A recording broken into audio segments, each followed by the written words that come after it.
Hey guys, Jordy here from It's a True Story, and today we're doing like a parents edition because we've got Mother's Day coming up, and then we got Father's Day coming up after that. So it makes me think about this whole parenting gig, because there is this thing that people think that parents are supposed to know everything. Parents think they're supposed to know everything.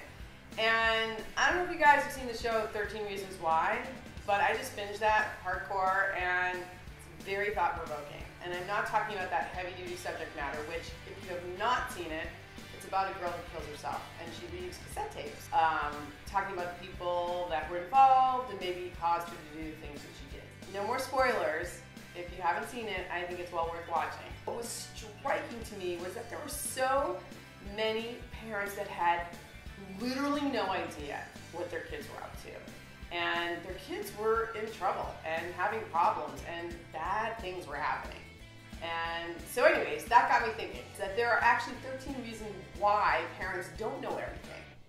Number one reason is we really did not know what to expect. You know, I had like a million books. They were all like what to expect when you're expecting those kind of things. And it's like anything in life, you don't know what to expect until you do the thing that you're gonna do.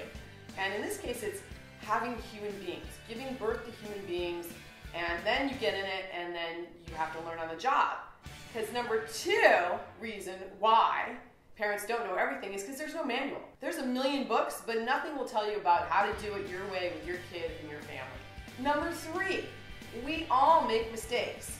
Everybody, every human being makes mistakes. We might think that we know the answer, or we may think we understand what's going on, and we may be gravely mistaken. And that's just the reality of life in anything that anybody does, parents or otherwise.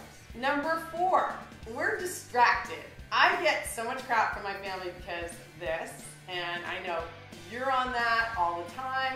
Your little tiny handheld device from the future, your laptop, your iPad, whatever. We're distracted and we have stuff in our minds, and sometimes we forget that we have to check in with other people when we're so busy in this. Number five, you're smarter than us. Okay, this is the bottom line. I think I stopped being able to do math with my kids in like 3rd grade. And so everything has changed. It's not like when we were kids.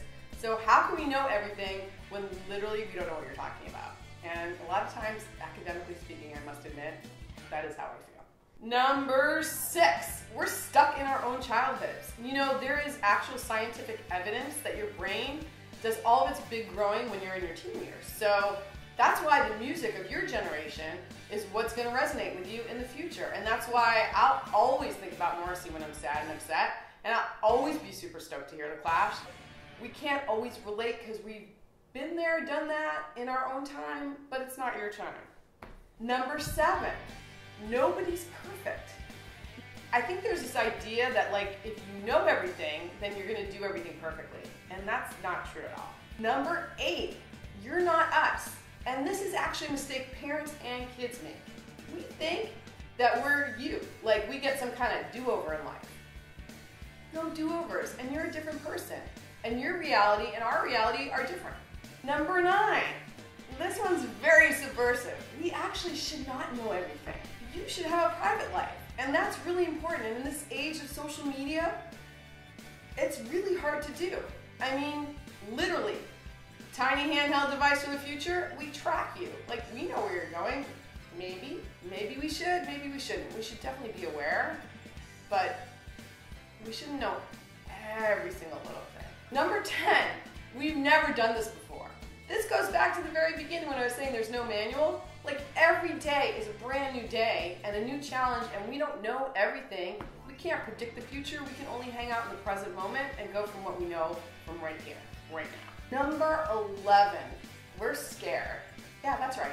The actual nature of human beings, the bottom line, your deepest, darkest part of your brain is called the lizard brain, right? And that's just fight or flight. That's all we got. It's hard to really scan and know and be thoughtful when you're in that mode.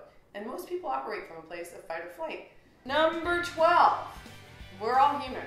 And this is like everything on the list already. Like, there's only to do what we can do. We're just human beings, and we're limited by that little tiny human brain. Number 13, we are all young poets. Okay, so now I'm going to get kind of existential on you guys. This is a book called Letters to a Young Poet, written a couple hundred years ago by a man named Rilke.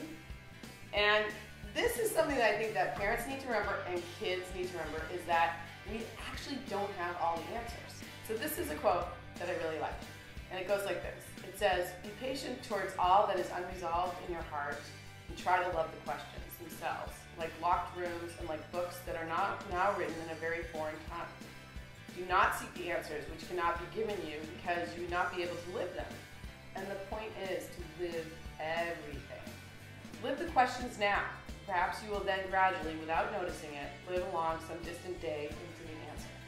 All right, you guys, so that's what I got for today. All I can say is understand that nobody knows everything, and then we have to talk to each other, and we have to love each other. We have to try to come from a place of love at all times.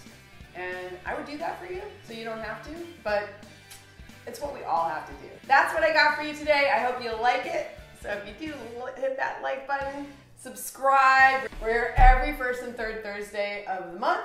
And I want to wish everybody a very happy Mother's Day, Father's Day, Kids Day, all days. And catch you guys later. Bye.